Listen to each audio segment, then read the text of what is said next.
اعوذ باللہ السمیع العلیم من الشیطان اللعین الرجیم بسم اللہ الرحمن الرحیم الحمد للہ رب العالمین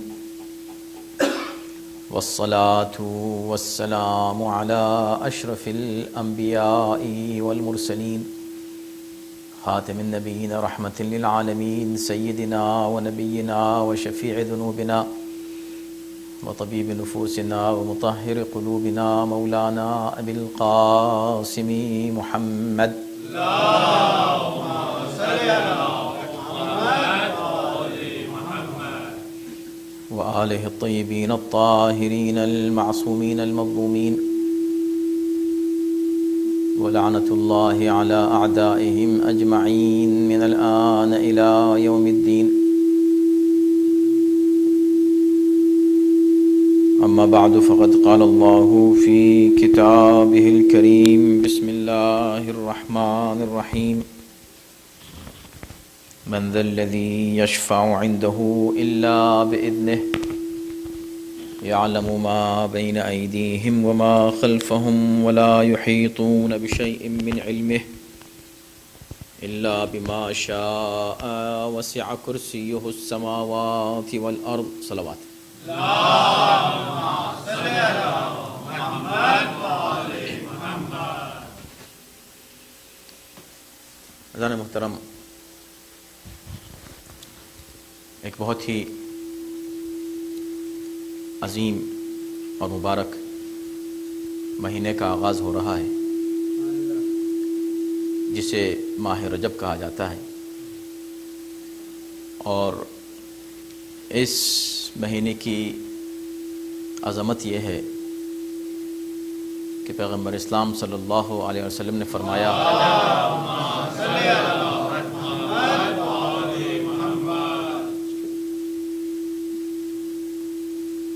لیکن آپ سب کو ڈسٹرب ہو رہا ہوگا اس آواز سے، صحیح ہے؟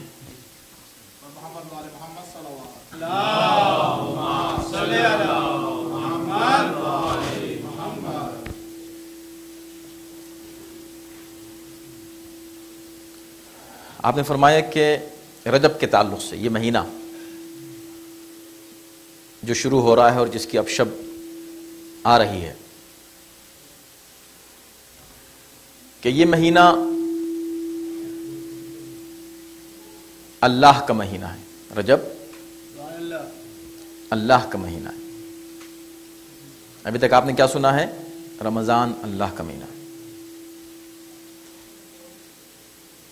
فرمایا کہ رجب اللہ کا مہینہ ہے، شعبان میرا مہینہ ہے، اور رمضان میری امت کا مہینہ ہے.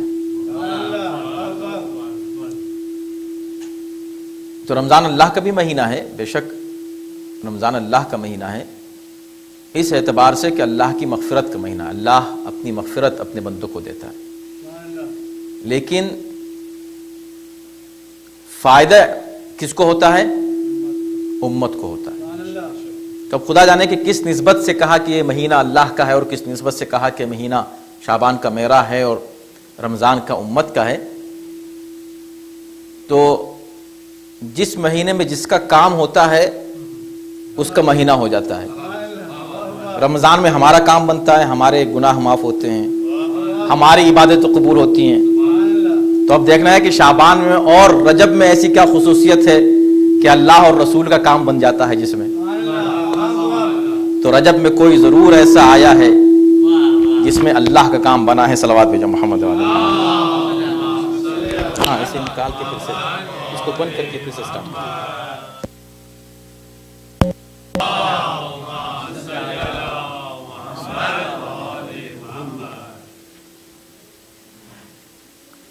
اور شعبان میں ظاہر ہے کہ پیغمبر اسلام جو مشن لے کر آئے اور جس کو شروع کیا آپ نے اسلام کی صورت میں، وہ اپنی پیک پر کب پہنچے گا؟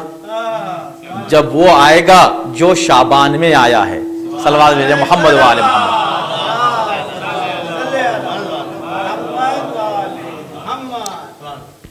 تو رجب کو پیغمبر اسلام نے فرمایا کہ اللہ کا مہینہ، بڑا مقدس، بڑا عظیم مہینہ ہے، اور کیا کہنے اس مہینے کے جس کا آغاز ہی ولادت امام معصوم سے ہو رہا ہے۔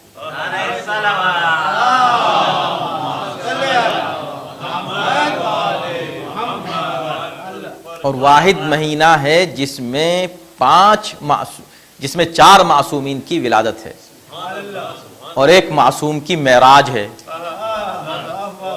تو 4 معصومین کی ولادت ہے، اسی لیے کسی شاعر نے کہا تھا شعر، اور جس کا یہ مصرع ہے کہ ماہ رجب کو حق نے لگائے ہیں 4 چاند۔ کیا 4 چاند لگے ہیں اس چاند کو، رجب کے صلوات بھیجے محمد و آل محمد۔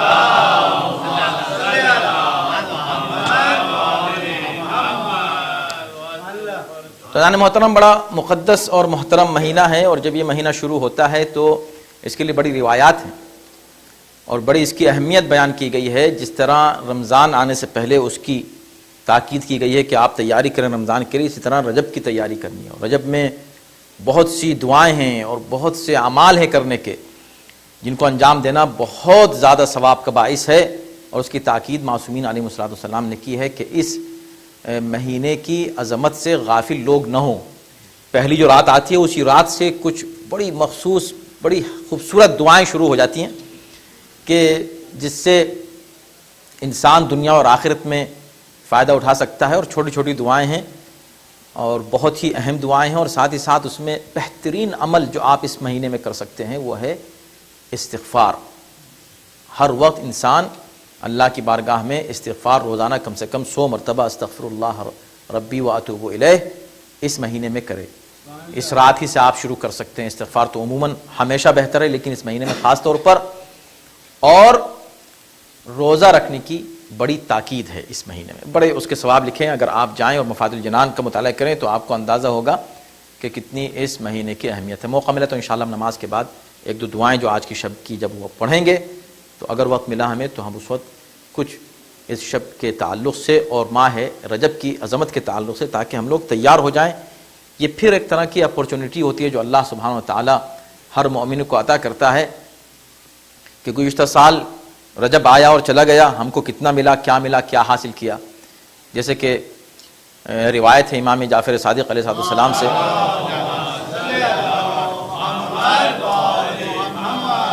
کہ ایام رجب کے آخری زمانے میں، آخری ایام میں رجب کے، امام نے اپنے ایک صحابی کو دیکھا، اس سے پوچھا کہ بھئی آپ نے یہ رجب کا مہینہ ہے، اس میں کوئی روزہ رکھا؟ تو اس نے کہا نہیں، روزہ تو نہیں رکھا۔ کہا تم کو کچھ اندازہ ہے کہ تم نے کیا مس کیا ہے، تمہیں کتنا نقصان پہنچا ہے، کس چیز کو تم نے چھوڑ دیا، کیا تمہارے ہاتھ سے نکل گیا ہے؟ تمہیں اس کا کوئی اندازہ نہیں ہو سکتا، سوچ بھی نہیں سکتے کہ تمہارا کتنا نقصان ہوا کہ تم نے روزہ رجب میں نہیں رکھا پورے مہینے میں، اور مہینہ گزر رہا ہے۔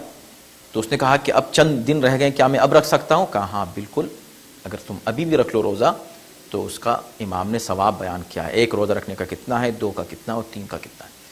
تو بہرکیف یہ وہ برکتیں ہیں جو ہم حاصل کر سکتے ہیں اس ماہ رجب سے، اور وہ مبارک مہینہ جو شروع ہی ہوتا ہے امام محمد باقر علیہ السلام کی ولادت۔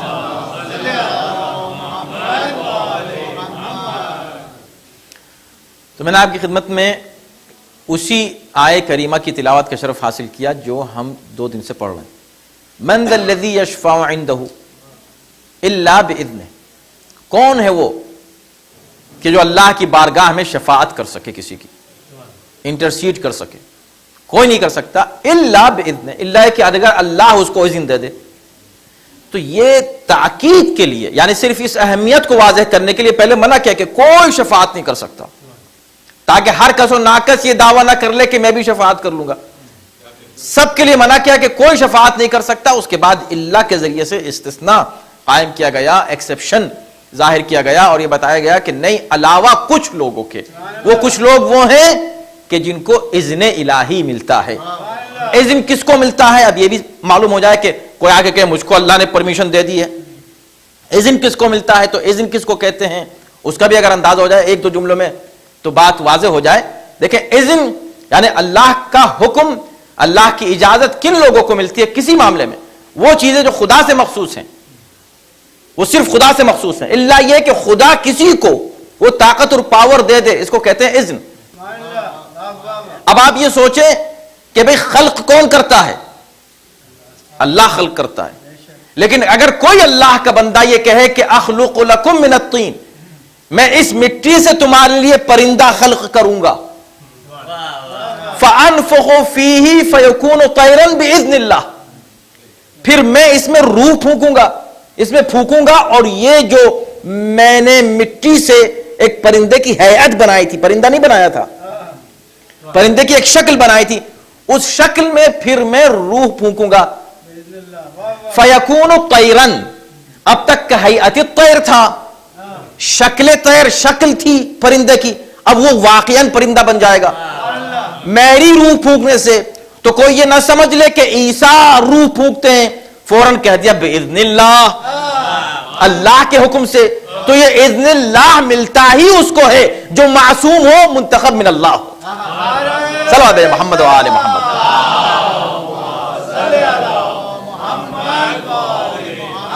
تو جسے خدا منتخب کرتا ہے اسے اذن دیتا ہے، اسے پرمیشن دیتا ہے، اسے اجازت دیتا ہے. خلق وہ کر رہا ہے، روح وہ پھونک رہا ہے، اللہ اوریجنلی زندگی وہ دے رہا ہے، مگر اس معجزے کو ظاہر کر رہا ہے جس کے ہاتھ پر. وہ کون ہے؟ وہ ہے جس کو خود اس نے معین کیا ہے. اسی انداز سے من ذا الذی یشفع عندہ، کون ہے جو اللہ کی بارگاہ میں آ کے شفاعت کرے. یہ کیوں کہا؟ یہ اسی لیے کہا، توجہ کیجیے گا، عجیب باریکی ہے جو میں نے آیت آپ کے سامنے اس سے پہلے پڑھی تھی پہلی مجلس میں، تو اس میں یہی بات کہی تھی کہ دیکھیں کہا یہ جا رہا ہے کہ یعبدون من دون اللہ ما لا یضرهم ولا ينفعهم، یہ لوگ عبادت کرتے ہیں اللہ کے علاوہ کسی اور کی جو نہ ضرر پہنچاتا ہے نہ نقصان پہنچاتا ہے. نہ صرف یہ کرتے ہیں بلکہ اس سے بڑا ظلم یہ کرتے ہیں کہ وہ کسی اور کی عبادت کر کے، جنہیں خود انہوں نے بنا لیا ہے، بت انہوں نے خود بنائے، فرعون انہوں نے خود بٹھا دیا کرسی کے اوپر، اور اس کے بعد وہ خود اس کی عبادت کرنے لگے. یعنی خود بنا لیا، خود اس کو پوج رہے ہیں، پرستش کر رہے ہیں، پھر کیا کہتے ہیں کہ بھئی ہم اصل میں ہؤلاء شفعاؤنا عند اللہ، یہ لوگ اللہ کی بارگاہ میں ہماری شفاعت کریں گے، یہ شفاعت کریں گے. اللہ نے کیا کہا؟ من ذا الذی یشفع عندہ، اللہ کی بارگاہ میں شفاعت کون کرے گا؟ کون اللہ کی بارگاہ میں شفاعت کر سکتا ہے؟ الا باذنہ، علاوہ اس کی پرمیشن سے. مطلب کیا ہوا؟ یعنی شفاعت کرنے والے دو ہیں. شفاعت کرنے والے جن کو کہا جاتا ہے کہ یہ شفیع ہیں، جن کو بھی کہا جائے کہ یہ شفیع ہیں، وہ دو طرح کے لوگ ہیں. ایک وہ ہے کہ جن کو لوگوں نے بنایا ہے، ایک وہ ہے جن کو اللہ نے بنایا ہے. تو جن کو تم نے بنایا ہے وہ وہیں جائیں گے جہاں تم جانے والے ہو. توجہ کیجیے گا، یعنی وہ تمہارے ساتھ جائیں گے، اکیلے نہیں جائیں گے جہاں ان کو جانا ہے. تم بھی ان کے پیچھے پیچھے جاؤ گے، وہ تمہاری کیا شفاعت کریں گے؟ مگر جن کو اللہ نے بنایا، تو اللہ نے پہلے ان سب کو منع کیا کہ کوئی شفاعت نہیں کر سکتا.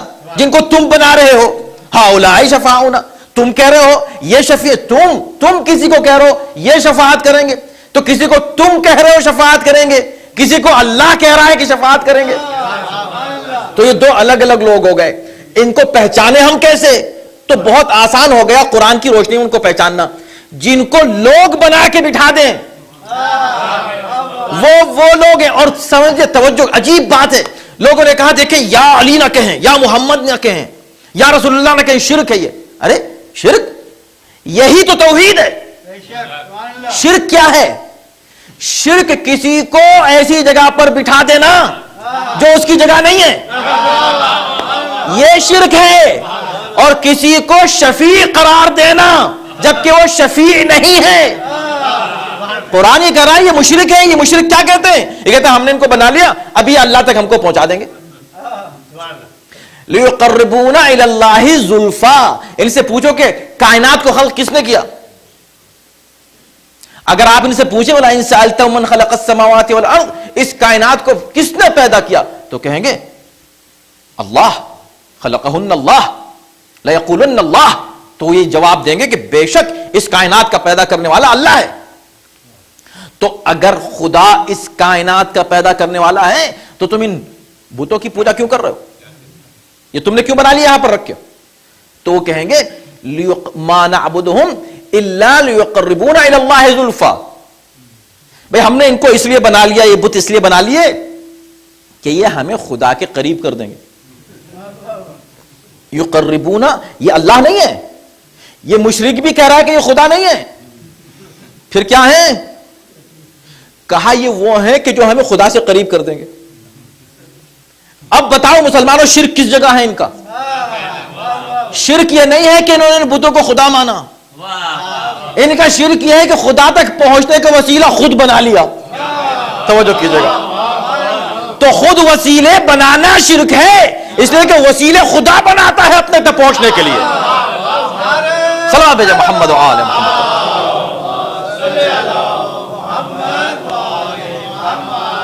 تو اب جو چیزیں خدا سے مخصوص ہیں بس اس سے مخصوص ہیں، کسی کی مجال نہیں جو یہ کہے کہ مجھ کو مل سکتی ہے یا میں کسی اور کو دے سکتا ہوں، یہ شرک ہو جائے گا۔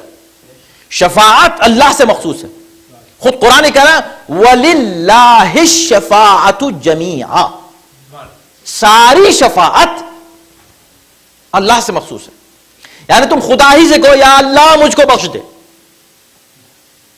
اللہ سے کہو یا اللہ مجھ سے بخش دے، ساری شفاعت اس کے لیے، انلس وہ تم سے کہے کہ بھئی اس کے پاس جاؤ، وہ تمہارے لیے استغفار کرے۔ کیا مجھے نہیں معلوم کہ یہ کیا فکر ہے اور کیا تصور ہے، یہ جو قرآن فہمی ایک نعمت ہے جو ہر ایک کو نہیں ملتی، اور قرآن کو سمجھنا ممکن ہی نہیں ہے جب تک کہ اس کے ریئل سورسز سے نہ سمجھا جائے۔ تو ہوا کیا، کہاں غلط فہمی ہے؟ شرک کا مطلب، توحید و شرک کا فلسفہ قرآن صاف صاف بتا رہا ہے۔ بھئی دیکھو، اللہ شفاعت صرف اللہ کی ہے، مخصوص صرف اللہ سے شفاعت، کوئی شفاعت نہیں کر سکتا۔ شفاعت کیا مطلب؟ انٹرسیشن۔ ایک شخص آیا، اس نے آ کر کہا کہ پلیز ذرا آپ ان کا یہ کام کر دیجیے، اس نے اس کی شفاعت کر دی، سفارش، رائٹ؟ اللہ کی بارگاہ میں کسی کی سفارش چلتی ہے؟ شفاعت چلتی ہے؟ خدا کہتا ہے نہیں، شفاعت پوری صرف اللہ کی، مگر اللہ باذن، یعنی کچھ لوگ ہیں جن کو پرمیشن ملی ہوئی ہے۔ وہ کون ہیں یہ ہے سمجھنا، وہ کون لوگ ہیں جن کو پرمیشن ملی؟ تو جناب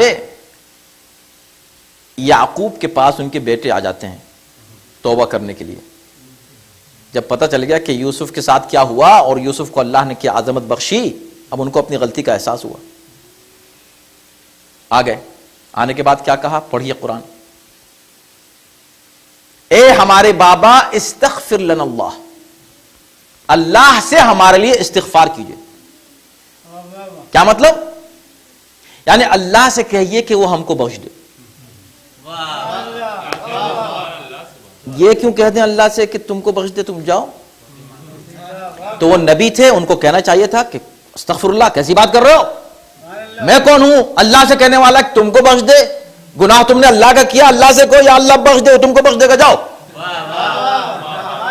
نہیں کہا، کہا سوف استغفر لکم اللہ، سوف استغفر لکم، بے شک فکر نہ کرو میں تمہارے لیے ضرور توبہ کروں گا۔ گناہ ان کا، استغفار کون کر رہا ہے؟ نبی کر رہا ہے۔ کہا یہ تو بھئی پرانے شریعت کی بات تھی، ہماری شریعت کی بات کیجئے۔ تو سنیے، قرآن نے آواز دی، کہا کہ اسی سورہ نساء میں ایک سورہ نساء کی آیت ہے عجیب و غریب، کہا جا رہا ہے کہ وَإِنَّهُمْ إِذْ ظَلَمُوا أَنفُسَهُمْ، إِنَّهُمْ إِذْ ظَلَمُوا أَنفُسَهُمْ، منافقین کی بات ہو رہی ہے، ان کی مذمت ہو رہی ہے، اور اللہ کہہ رہا ہے کہ ہم ان منافقین کو معاف نہیں کریں گے۔ تو اس آیت کے پڑھنے سے پہلے میں وہ آیت پڑھ دوں کہ منافقین سے اللہ کتنا ناراض ہوتا ہے، سنیے۔ تو سورہ منافقون میں کہا کہ سواء علیہم استغفرت لهم ام لم تستغفر لهم لن یغفر اللہ لهم. اے نبی یہ منافق ایسے ہیں کہ آپ ان کے لیے خود ان کے لیے استغفار کریں یا نہ کریں، اللہ ان کو بخشنے والا نہیں. آپ چاہے ان کے لیے استغفار کریں یعنی آپ بھی ان کی شفاعت کریں تو اللہ ان کو معاف کرنے والا نہیں ہے. یہ منافق ہیں، تو اس کا مطلب منافق معاف نہیں ہو سکتا. اگر نبی بھی ان کے لیے استغفار کرے تو خدا کہہ رہا ہے ٹھیک ہے، تم کہہ رہے ہو تمہاری عظمت میری نظر میں بہت ہے، مگر میں ان سے اتنی نفرت کرتا ہوں ان منافقین سے کہ میں ان کو معاف نہیں کر سکتا، تم بھی اگر کہہ دو. یہ بہت بڑی بات ہے نبی سے کہنا کہ تم بھی اگر کہہ دو تو معاف نہیں کر سکتا. اس میں ایک حکمت پوشیدہ ہے. حکمت کیا ہے؟ حکمت یہ ہے کہ اگر خدا کہہ دیتا کہ کوئی بات نہیں اگر تم کہہ دو گے تو میں معاف کر دوں گا، تو آج منافقین کے ماننے والے سب چلے آتے ہمارے پاس، ہاں غلطی کی تھی مگر معاف کر دیا تھا اللہ نے، اس لیے کہ رسول اللہ نے ان کے لیے توبہ کر دی تھی. خدا کہتا ہے نہیں، اگر رسول اللہ بھی کہیں گے تو میں معاف نہیں کروں گا. یا اللہ کیوں معاف نہیں کرے گا؟ کہا اس لیے کہ منافق ہیں. ایسی کیا بات کی ہے منافقین نے؟ تو مشرکوں کو معاف کر دیتا ہے، کافروں کو معاف کر دیتا ہے، منافق ہی تو ہیں. کہا ہاں وہ سب ہیں میرے دشمن، جو مشرک ہے وہ میرا دشمن ہے، جو کافر ہے وہ رسول کا دشمن ہے. انہیں ہم معاف کر سکتے ہیں مگر جو منافق ہے وہ کس کا دشمن ہے؟ اس کی پہچان کیا بتائی ہے رسول نے؟ منافق پہچانا ہی نہیں جا سکتا جب تک اس کے سامنے علی کا نام نہ لیا جائے. اگر چہرہ اتر گیا تو منافق ہے، چہرہ کھل گیا تو مومن ہے.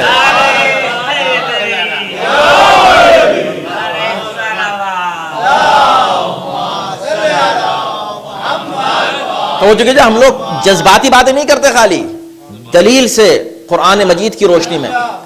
اب آئیے میں آپ کے سامنے یہ بات آپ نے سن لی نا، سورہ منافقون کی آیت ہے، یہ پورا سورہ ہی منافقین کے لیے اترا ہے. اے نبی ہم تمہارے کہنے سے بھی ہم ان کو معاف نہیں کریں گے. علی کے دشمن کو ہم کیسے معاف کر دیں؟ جب تک یہ منافق ہے اس وقت تک ہم معاف نہیں کریں گے. یہ علی کے دشمن ہے. اچھا سورہ نساء میں اللہ کہہ رہا نہیں ہم معاف کر دیں گے منافق کو. توجہ کیجیے گا، جب ہم پڑھتے ہیں نا تو بس پڑھتے ہیں، اس کی پرواہ نہیں کہ کتنے لوگ سن رہے ہیں کتنے لوگ نہیں سن رہے ہیں اور کون سن رہا ہے اور سن کے کیا سوچ رہا ہے. توجہ کیجیے گا تو آپ کو لطف آئے گا. تو یہاں تو کہتے ہیں کہ ہم معاف نہیں کریں گے، اے نبی اگر آپ بھی کہہ دیں. سورہ نساء کی آیت میں فرمایا کہ نہیں ہم معاف کر دیں گے منافق کو، اور اے نبی اگر آپ ان کے لیے استغفار کریں گے تو یہ اللہ کو غفور و رحیم پائیں گے. تو یہاں کہہ دیا کہ اگر رسول کہہ دیں گے تو اللہ معاف کر دے گا. وہاں کہا کہ رسول تم بھی کہہ دو، تو کیا کنٹراڈکشن ہے؟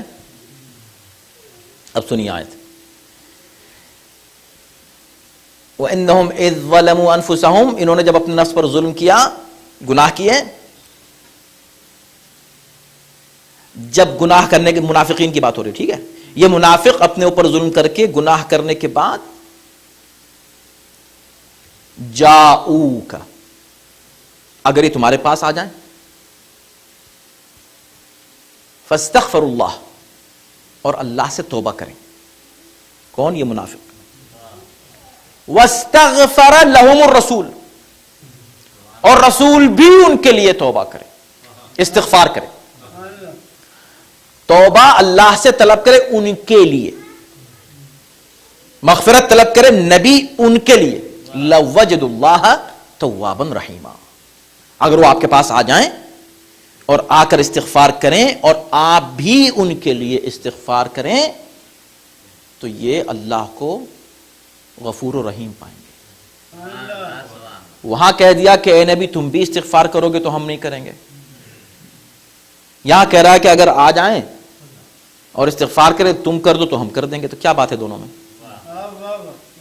اس کو کہتے ہیں بھائی خدا کے لیے سمجھے. یہ قرآن پڑھنے والے، پیغام ہے میرا سب کے لیے. قیامت میں مت کہنا کہ بھئی ہم کو پتہ نہیں تھا. میری آواز جہاں تک پہنچے لوگ سنیں اس کو, سمجھو قرآن ہے یہ. تو قرآن میں کنٹرڈکشن ہے نہیں ہو سکتا. تو کوئی تو فلسفہ ہے اس میں, یہاں کیوں کہا وہاں کیا. تو اب پڑھو وہاں آیت جو ہے سورہ منافقون میں. اسی لیے ہمیشہ انکریج اس لیے کرتا ہوں کہ یہاں بیٹھ کر اس مختصر سے وقت میں ہم پوری بات آپ کو دکھا نہیں سکتے قرآن کھول کھول کے. دیکھو یہ آپ جب خود جا کر ان آیتوں کو پڑھیں اور ان کو ملائیں اور پھر بعد میں اس تقریر کو ذہن میں رکھیں تو آپ کو لطف اور آئے گا. تو سورہ منافقین میں جہاں یہ کہا کہ استغفرت لہم سواء علیہم استغفرت لہم ام لم تستغفر لہم, بالکل برابر ہے, آپ چاہیں ان کے لیے کریں استغفار یا نہیں کریں, اللہ ان کو معاف کرنے والا نہیں ہے. اس سے پہلے آیت کیا ہے, اس میں کہا جا رہا ہے کہ فَإِذَا قِيلَ لَهُمْ تَعَالَوْا إِلَىٰ رَسُولِ اللَّهِ وَإِذَا قِيلَ لَهُمْ تَعَالَوْا يَسْتَغْفِرْ لَكُمْ رَسُولُ اللَّهِ لَوَّوْا رُؤُوسَهُمْ وَرَأَيْتَهُمْ يَصُدُّونَ وَهُمْ يَسْتَكْبِرُونَ. جب ان سے کہا جاتا ہے کہ بھئی چلو تم سے گناہ ہو گئے, آ جاؤ رسول اللہ کے پاس آ جاؤ, رسول کے پاس آ جاؤ, رسول تمہارے لیے استغفار کریں گے, تو وہ موڑ کے تکبر کے ساتھ چلے جاتے ہیں. کون جائے گا رسول کے پاس, چلے جاتے ہیں.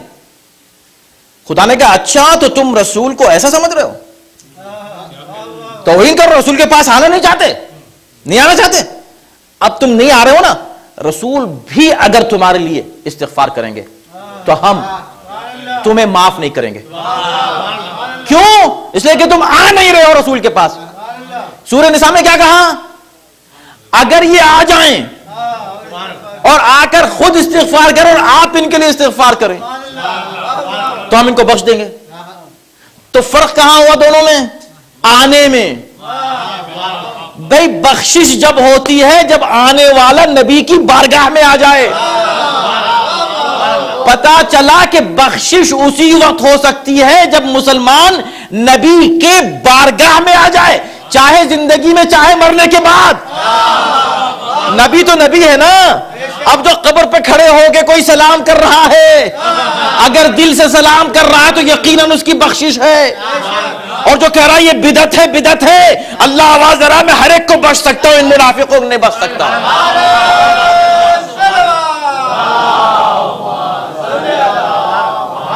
توجہ ہے نا. تو شرط کیا ہے, شرط ہے آنا, شرط ہے خدمت میں حاضر ہونا, انکساری کے ساتھ آنا, نبی کی بارگاہ میں آؤ. نہیں آؤ گے تو وہاں کیا ہے, ہم ان سے کہتے ہیں آ جاؤ, نہیں آتے جاؤ, ہم کو بالکل معاف نہیں کریں گے. یہاں کیا کہا, اگر آ جائیں تو ہم معاف کر دیں گے. کنٹرڈکشن نہیں ہے, بہت کلیئر میسج ہے. تو پتا چلا کہ شفاعت مخصوص ہے اللہ سے. بس مختصر وقت رہ گیا. اسی طرح ایک بہت سی چیزیں مخصوص ہیں اللہ سے, ان میں سے ایک ہے علم, علم الہی. یہ صرف اللہ سے مخصوص ہے علم. کوئی شخص صاحب علم نہیں ہو سکتا جب تک اللہ کی طرف سے اس کو علم نہ ملے. اور جتنا علم ملتا ہے اتنا ہی صاحب علم ہوتا جاتا ہے. کچھ علوم کسبی ہیں, ان کسبی علوم میں بھی توفیق الہی شامل ہونی چاہیے علم حاصل کرنے کے لیے. العلم نور یقذفہ اللہ فی قلب من یشاء. علم ایک نور ہے جس کے دل میں اللہ چاہتا ہے ڈال دیتا ہے. اب میں نے جو آیت پڑھی, من ذا الذی یشفع عنده الا باذنہ یعلم ما بین ایدیہم وما خلفہم ولا یحیطون بشیء من علمہ. اللہ ہر بات کو جانتا ہے, جو ماضی ہے اس کو بھی جانتا ہے, مستقبل ہے اس کو بھی اللہ جانتا ہے. اللہ سارا علم رکھتا ہے, علم غیب اللہ کے لیے. ولا یحیطون بشیء, اللہ کو جو مخصوص علم ہے اس سے کسی کو ذرہ بر بھی نہیں مل سکتا. کوئی شخص اس کا احاطہ نہیں کر سکتا اللہ کے علم کا. کون کہہ رہا ہے, خدا کہہ رہا ہے. آیت الکرسی جو ہے وہ بہت اہم آیت ہے, پورے قرآن کا خلاصہ سمجھے. اور توحید کا چیپٹر جتنی وضاحت سے اس میں پیش کیا گیا ہے کہیں پر نہیں ہے.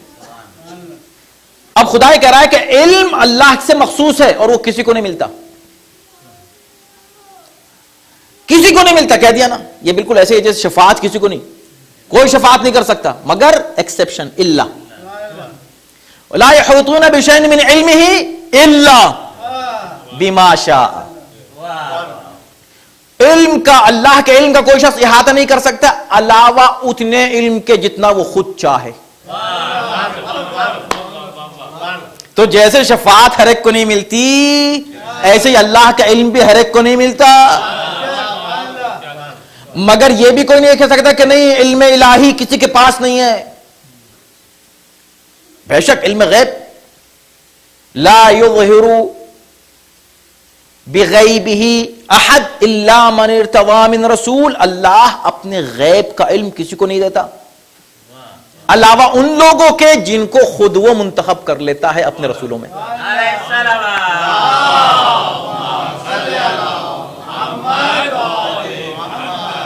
اور ایک باریک بات بیچ میں عرض کر دوں کہ دیکھیں علم غیب اللہ سے مخصوص ہے، یہ ہم بھی مانتے ہیں، سب مانتے ہیں. لیکن اگر ہمارا عقیدہ یہ ہو کہ ہمارے کوئی امام علم غیب رکھتا ہے تو یہ عین مطابق قرآن ہے، خلاف قرآن نہیں. کوئی کہا دیکھو شرک ہے، شرک ہے، اللہ صرف علم غیب صرف اللہ. دیکھو ایک باریک ہے، اس میں بہت سی باریک باتیں ہوتی ہیں. علم غیب، غیب یعنی کیا؟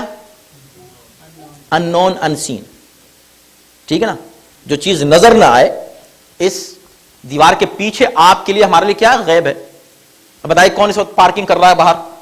کوئی ہے بھی کہ نہیں باہر؟ پتا ہے کسی کو؟ نہیں. کسی کی گاڑیاں کھڑی ہیں باہر؟ پتا ہے کسی کو؟ نہیں. کیوں؟ اس لیے کہ اس طرف ہے، لیکن ہمارے سامنے آ جائے اس کو شہود کہتے ہیں. تو غیب کا علم کسی کو نہیں سوائے خدا کے. اگر آپ نے اس کو لٹرل میننگ میں لیا تو یہ خود شرک ہو جائے گا. توجہ کیجئے، جب تک آپ اس کے مفہوم کو نہیں سمجھیں. کیوں شرک ہو جائے گا؟ آپ یہ کہہ رہے ہیں غیب کا علم نہیں ہے مگر اللہ کو، اللہ غیب جانتا ہے. غیب جانتا ہے؟ بھئی اللہ کے لیے کوئی چیز غیب ہو تب وہ جانے. اگر ہم یہاں بیٹھے بیٹھے کسی طریقے سے بتا دیں کہ فلاں شخص نے ابھی گاڑی کھڑی کی ہے. اب آج کل اس طرح کے اکوپمنٹ آئے، کسی نے مجھ کو ٹیکس کر دیا مثلا، آپ کہہ رہے ہیں واہ آپ کو کیسے پتا چلا؟ پتا تو چل گیا، کسی نہ کسی طریقے سے پتا چل گیا. مگر آپ ایک دم کہیں گے دیکھو انہوں نے ایک ایسی چیز بتا دی جو ان کے سامنے نہیں ہے.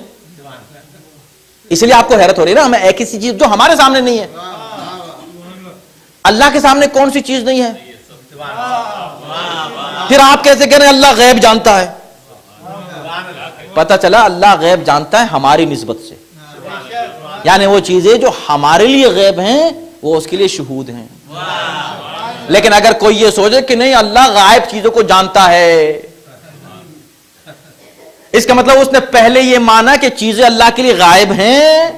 جیسے میرے لیے اس دیوار کے پیچھے ایک چیز ہے اور میں نے بتا دیا کہ یہ ہے دیوار کے پیچھے، تو اب میرے لیے غیب تھا، میں نے آپ کے لیے اس کو شہود بنا دیا. اس طرح انسان اگر خدا کے لیے سوچ رہا ہے تو یہ خود شرک ہے. پتا چلا کہ جب ہم یہ کہیں کہ اللہ غیب جانتا ہے تو غیب اس کے لیے نہیں ہے کوئی چیز، اس کے لیے ہر چیز شہود ہے.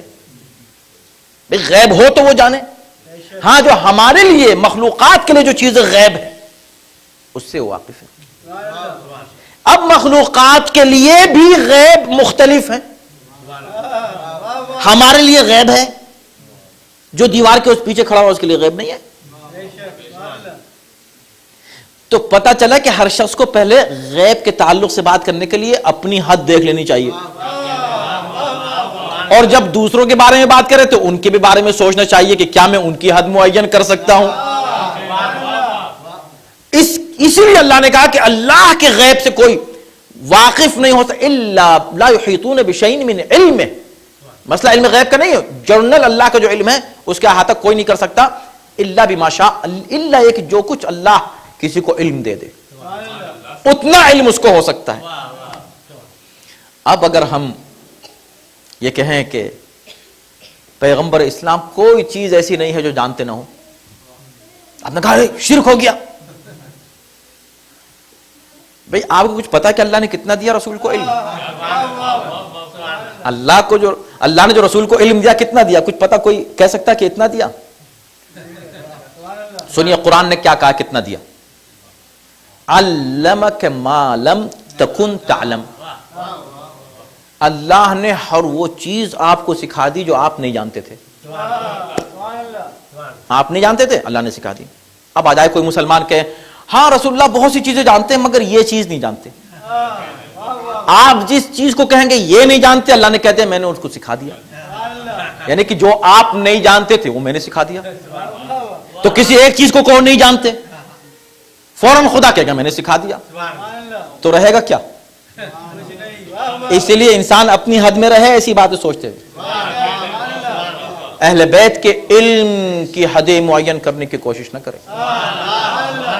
تو پیغمبر اسلام, اور یہ کیا, لا یظہر علی غیبہ احد الا من ارتضی من رسول. کیسے کیسے لوگ ہیں عقل سے ذرا سے بھی کام نہیں لیتے. یہ قرآن ہے, پڑھو خدا کے لیے. چھوٹے بچے بھی اگر تھوڑا غور و فکر کریں تو بات سمجھ میں آ جائے. قرآن یہ کہہ رہا ہے کہ دیکھو اللہ اپنے غیب کی خبریں کسی کو نہیں دیتا علاوہ اس کے جس کو وہ منتخب کر لے من رسول, رسولوں میں. تو لوگوں نے کہا دیکھا ہم یہ تو کہہ رہے ہیں بھئی رسول ہی کو تو منتخب کیا. آپ پانچویں امام کے بارے میں بات کر رہے ہیں, باقر العلوم. بھئی یہ رسول کو اللہ دیتا ہے نہ کہ امام کو یہ سارا علم. اب آپ سے کون بحث کرے؟ اس لیے کلم الناس علی قدر عقولہم, لوگوں سے ان کی عقل کے مطابق بات کرنی چاہیے. رسول اللہ نے بھی لوگوں سے اتنی ہی بات کی جتنی وہ سمجھ سکیں. اب کوئی بحث کر سکتا ہے علی کے پاس اتنا علم کہاں سے آ جائے گا, یہ تو اللہ نے دیا ہے رسول کو. ٹھیک ہے رسول کے پاس علم, تو رسول نے کہا ٹھیک ہے میرے علم کو اگر مان لو تو علی کا علم خود بخود سمجھ میں آ جائے گا. اس لیے کہ انا مدینۃ العلم وعلی بابها.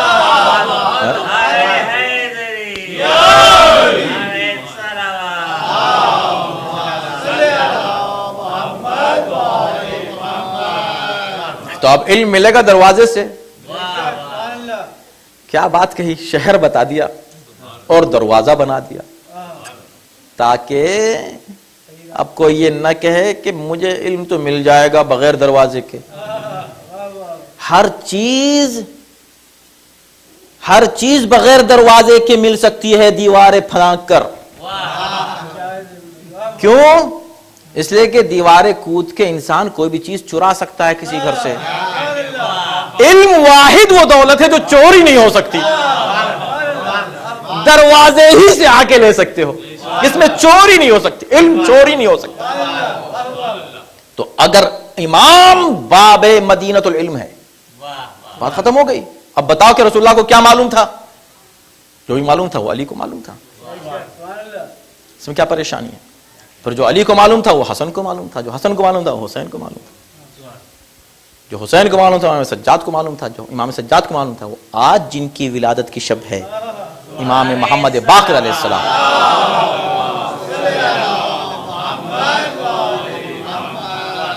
دیکھیں اس رخ سے سوچنا چاہیے ہر مسئلے کو. 5 منٹ رہ گئے میرے پاس صرف.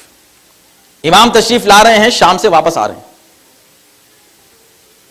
اور راستے میں دیکھا ایک جمع غفیر ہے, کافی لوگ جمع ہیں. کھڑے ہو گئے, کہا کیا بات ہے؟ کہا یہاں سال میں ایک بار اس صومعے میں, یہ جو چرچ ہے اس چرچ میں سے ایک بار یہاں کا جو پریسٹ ہے وہ باہر نکلتا ہے اور لوگوں کے سوالات کا جواب دیتا ہے. کہا ٹھیک ہے ہم بھی کھڑے ہو جاتے ہیں. کھڑے ہو گئے. جب باہر نکلا تو پورے مجمع پر اس نے نظر ڈالی, اور جب گفتگو اس نے شروع کرنا چاہی تو اس کی زبان نہیں کھلی. اس نے کہا کہ یہاں کوئی آج ہے اسپیشل. دیکھیں عزیزان محترم, میں عجیب جملہ کہنے جا رہا ہوں, ایسا بہت ہوا ہے, اس طرح ہسٹری میں ہوتا ہے. مگر آپ یہ دیکھیں کون ہے, یہ کرسچن ہے. کرسچن ہے مگر اتنی معرفت رکھتا ہے. کیوں؟ اس لیے کہ صاحب علم ہے, کچھ بھی ہو اتنا جانتا ہے کہ یہاں کوئی صاحب علم موجود ہے. ہمیں یہ تو صرف کون ہے, 5ویں امام, 5ویں وصی, جو لوگ نبی کے سامنے کھڑے ہو کے گستاخی کر سکیں. سامنے نبی موجود ہیں, علم کل مدینۃ العلم موجود ہے, یہ تو باب مدینۃ العلم کا حصہ ہے. ان کے سامنے کوئی احترام نہیں. اس نے احترام کا مظاہرہ کہ کوئی عالم اس مجمع میں موجود ہے. نظر ڈالی، پہچان لیا، کہا آپ امت محمدی میں سے ہیں یا ہماری امت سے؟ کہ نہیں، امت محمدی سے۔ تو پوچھا کہ آپ اس امت کے عالموں میں ہیں یا اس امت کے جاہلوں میں ہیں؟ یا کوئی عالم ہوتا ہے یا جاہل ہوتا ہے؟ آپ کی شخصیت نظر تو آ رہی ہے، لیکن آپ اس امت کے علماء میں ہیں یا جہلا میں ہیں؟ امام کا جواب کیا ہے؟ عجیب و غریب جواب ہے میرے مولا کا۔ اس میں کتنے میسجز ہیں، ایک لفظ کے جواب میں فرمایا کہ میں جاہل نہیں ہوں، میں جاہل نہیں ہوں۔ اب کہہ سکتے کہ میں علماء میں ہوں، باقر العلم، ان سے بڑا صاحب علم کون ہے؟ علم انبیاء کے وارث ہیں، باقر علوم الانبیاء، علوم الاولین والآخرین۔ فرمایا نہیں، میں جاہل نہیں ہوں۔ ٹھیک ہے، اس کا ایک رخ یہ ہے کہ ہمبلنس ہونا چاہیے صاحبان علم میں۔ جو علماء ہیں کتنے عالم کیوں نہ ہو جائیں، وہ خود نہ کہتے پھریں میں عالم ہوں، ادھر آ جاؤ بھائی میں عالم ہوں۔ یہ بات تو صرف ایک نے کہی ہے ہسٹری میں، ایک ہی بار، کہ میں ہوں عالم، آؤ جو چاہو پوچھ لو۔ اس کے علاوہ یہ حق کسی کو نہیں ملا، اور جو کہہ سکتا تھا وہ بھی نہیں کہہ رہا ہے یہاں پر۔ تو ایک طرف تعلیم تھی ہمبلنس کی، ٹھیک ہے یہ بات مانگ، لیکن میں دوسرے رخ سے اگر اس کو سوچیں تو امام نے جو بات کہی، توجہ کیجئے کیا بات ہے، اور یہ معصوم ہی کہہ سکتا ہے۔ اگر کہتے کہ میں عالم ہوں تو اتنا ان کا علم ثابت نہ ہوتا جتنا یہ کہنے میں ثابت ہوا کہ میں جاہل نہیں ہوں۔ بتائیے کون سے لفظ سے آپ زیادہ سمجھتے ہیں کہ زیادہ علم ہے؟ اگر وہ کہتے ہیں میں عالم ہوں، اس میں زیادہ علم ہے، ظاہر ہو رہا ہے اس جملے سے، یا میں جاہل نہیں ہوں، اس سے زیادہ ظاہر ہو رہا ہے علم؟ اس لیے کہ اگر کہتے ہیں میں عالم ہوں تو دنیا میں جتنے بھی علماء ہیں، اسکالرز ہیں، سائنٹسٹ ہیں، جتنے بھی ہیں دنیا میں، کسی سے پوچھئے کہ آپ سائنٹسٹ ہیں؟ کہ ہاں سائنٹسٹ ہوں، یہ میری ڈگری ہے، یہ ہے یہ جو سائنٹسٹ ہوں، یہ اس بات کی دلیل ہے کہ ان کی سائنس کا، ان کا علم محدود ہے۔ یہ کسی ایک چیز کے سائنٹسٹ ہیں، دوسرے کے نہیں ہیں۔ ایک چیز کا علم رکھتے ہیں، دوسرے کا نہیں رکھتے۔ کسی مرجع سے جا کر پوچھئے آپ کے پاس علم ہے؟ کہاں فقہ کا ہے، فقہ ہے اسلامی کا میرے پاس علم ہے، تفسیر کا علم ہے، قرآن کا علم ہے، حدیث کا علم ہے۔ سائنس کا ہے آپ کے پاس وہ علم جو کسی سائنٹسٹ کا ہے؟ وہ کہیں گے نہیں بھائی، میرا ہمارا فیلڈ ہی نہیں ہے۔ میتھمیٹکس کا آپ کے پاس وہ علم ہے، ہوتا ہے بے شک، پی ایچ ڈی لیول تک کا ان کا علم ہوتا ہے ہر سبجیکٹ میں، لیکن کیا اتنا ہے کہ جتنا دوسرے اسکالرز جن کی زندگی سے میں گزری ہے فیلڈ میں؟ کا نہیں۔ تو ایک فیلڈ کا جو علم ہوتا ہے وہ اس میں عالم کہلاتا ہے۔ اس کا عالم ہونا کسی ایک فیلڈ میں خود اس بات کی دلیل ہے کہ دوسری فیلڈ کا وہ عالم نہیں ہے، اور جب وہ دوسری فیلڈ کا عالم نہیں ہے تو وہ دوسری فیلڈ کا کیا ہوا؟ جاہل ہوا۔ امام نے کیا کہا؟ مطلقاً کہتے میں جاہل نہیں ہوں، یعنی کوئی ایسی فیلڈ ہے ہی نہیں جس کو میں جانتا نہ ہوں۔ صلوات ہے محمد وآل محمد۔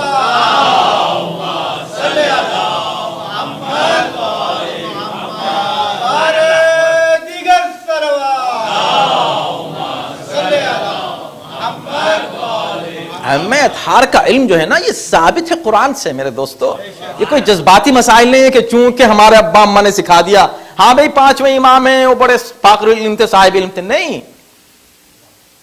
عقل و فکر کی روشنی میں، قرآن و حدیث کی روشنی میں یہ سب ثابت ہے۔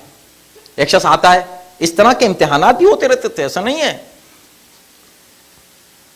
آیا امام کے پاس، اس نے کہا کہ ہم نے سنا ہے کہ آپ آدمی کو دیکھ کے پہچان لیتے ہیں کہ آپ کا دوست یا دشمن ہے؟ کہا ہاں بالکل ہم پہچان لیتے ہیں۔ اب وہ طنز میں کہتا ہے وہ کون سا فرشتہ ہے جو آپ کو بتا دیتا ہے؟ توجہ کیجئے گا، وہ کون سا ایسا فرشتہ ہے جو آپ کو بتا دیتا ہے؟ تو امام کچھ بھی جواب دے سکتے تھے، مگر دیکھیں اسی کو کہتے ہیں علم اور اس کو کہتے ہیں امامت۔ کلم الناس علی قدر عقولہم۔ امام نے فوراً سے کہا سنو یہ بتاؤ کہ تم کام کیا کرتے ہو؟ اس نے کہا کہ میں گندم فروش ہوں، یعنی کہ میں جو ہوں گندم بیچتا ہوں، یہ میرا بزنس ہے، گندم گیہوں۔ امام نے کہا نہیں تم جھوٹ بول رہے ہو, تم گیہوں نہیں بیچتے. کہا نہیں وہ کبھی کبھی جو بھی بیچ لیتا ہوں. امام نے فرمایا تم نے نہ کبھی زندگی میں جو بیچے ہیں نہ گیہوں بیچا ہے, تم جھوٹ بول رہے ہو اس وقت. تو وہ گھبرا گیا, اس نے کہا آپ کو کیسے پتا چلا؟ کہا اسی فرشتے نے بتایا ہے. وہی فرشتہ جو ہم کو دوست اور دشمن بتا دیتا اسی نے بتایا. بولو اب بولو. قدموں پہ گر گیا, قدموں پہ گر گیا. کہا اب جب گرا قدموں پہ تو اب پتہ چلا ہاں بھائی تم اس وقت تک وہاں کے تھے اب ہمارے ہو گئے ہو. سلام ہے محمد و آل محمد.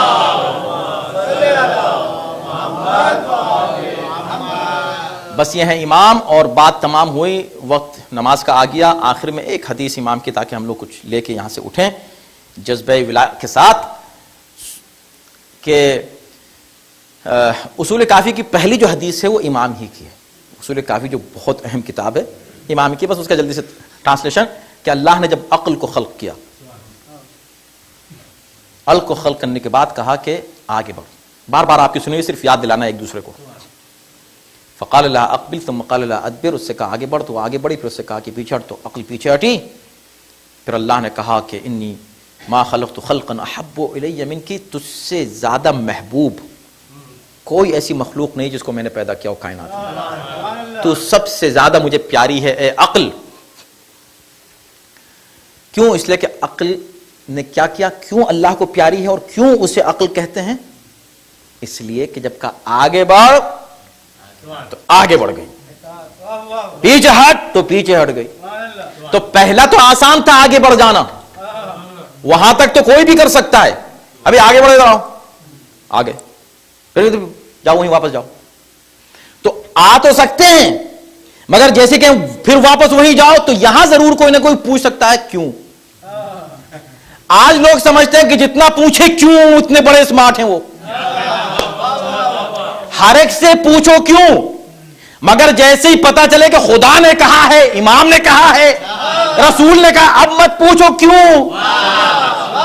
اب ریزن اللہ سے پوچھنا, ریزن امام سے پوچھنا یہ اسمارٹنس کی دلیل نہیں ہے, یہ بے عقلی کی دلیل ہے. عقل مطلق وہ ہے, عقل مند وہ ہے, اسمارٹ وہ ہے جو اللہ کی بارگاہ میں ابسولوٹ اطاعت کے ساتھ اور اوبیڈینس کے ساتھ آ جائے. جو خدا کہتا جائے اسے کرتے جائیں, جس سے روکتا جائے اس سے رکتے جائیں. پروردگار ہم کو